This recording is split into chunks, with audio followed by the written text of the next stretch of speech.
To Dr. Richard Lumsden, former professor of biology at Tulane University and Medical School and the former dean of the graduate school, evolution was science, whereas creation was merely religion, and he taught as much to his students. What I would try to get across is that science is science. Science deals with the real world, with real phenomena. We don't bring into such discussions inferences of supernatural. Dr. Lumsden, who studied at Tulane, Harvard, and Rice, couldn't believe it when the Louisiana State Legislature passed a law that if evolution were taught in the public school classroom, then equal time had to be made for creation science. My reaction to that was just total consternation. Who are these people telling us, PhD-level scientists, how to teach and what to teach regarding science? So I just thought the whole thing was just absolutely absurd. But it was not the energy of a supernatural nature. I was prompted at that point to give a lecture on the origin of life, giving creation its due with as much mockery as I could summon. Truly, in the beginning was the Word, but the Word was hydrogen. After that class, one of his graduate students came up to him and said, "Great lecture, Doc." Well, that got my attention. Flattery always did. And she said, "But I have some questions." And indeed she did. She had a legal pad, and I could see line after line after line after line. So they had an appointment, which ended up lasting longer than anticipated. The appointment also ended up changing Dr. Lumsden's life. Now, I'm not trying to challenge anything. I just want to get my science straight. That's fair enough. Okay. That's fair enough. Last month, you taught how mutations were genetic disasters. How by natural selection can they randomly produce new and better structures? That's a good question. Good question. I'll probably have to think more about that. Okay, well, aren't the odds of the random assembly of genes mathematically impossible?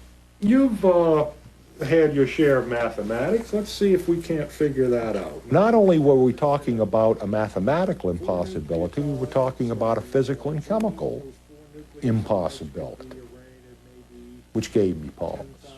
Genes, that might be 10 to the 200th, 10 to the... Those are pretty formidable odds, aren't they? Mm-hmm. But the fact remains is that we're here. And in reality, the only way we could have gotten here is through the evolutionary process. So the fact that we're here really proves evolution, doesn't it? And these are the events, molecular events, genetic events, that were mechanisms part and parcel of the evolutionary process. I could buffalo a student when I felt myself get a little bit in trouble, okay? I'd had a few years' experience at this, okay? It's a trade secret. But for the first time maybe in my life, in explaining various facets of evolution theory, I began to listen to what I was saying. And what I was saying wasn't making very good scientific sense. Where exactly in the fossil record is the evidence for progressive evolution, the transitional forms between the major groups? You know, most of them, come to think of it, are fully formed kinds in their own right.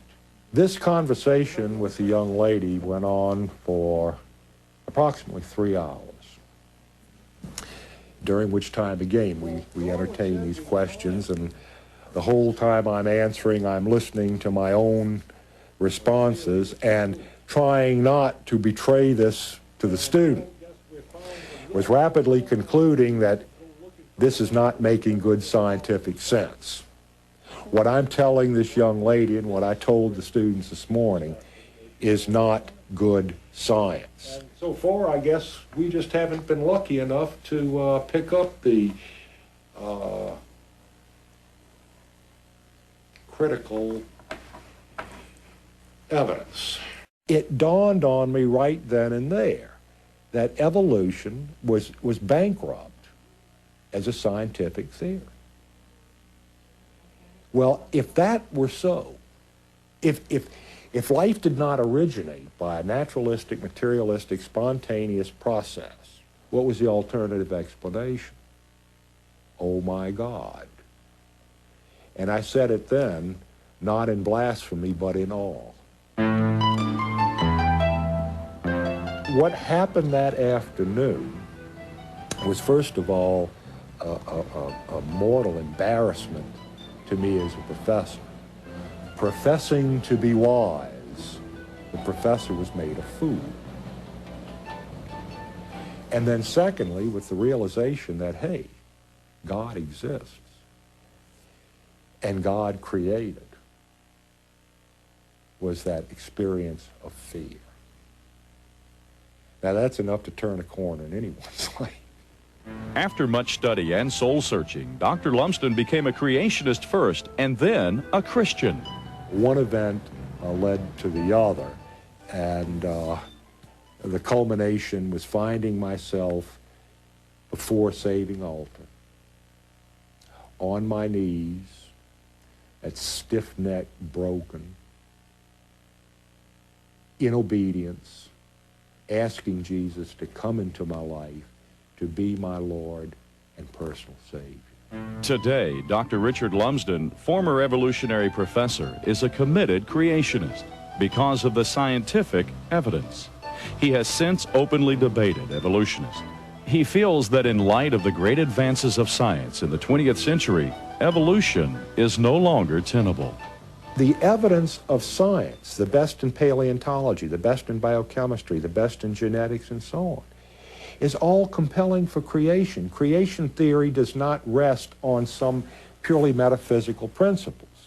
It rests on the same science that evolution theory would rest on, except that the better explanation is creation, not naturalistic, materialistic, stochastic, or random evolutionary process.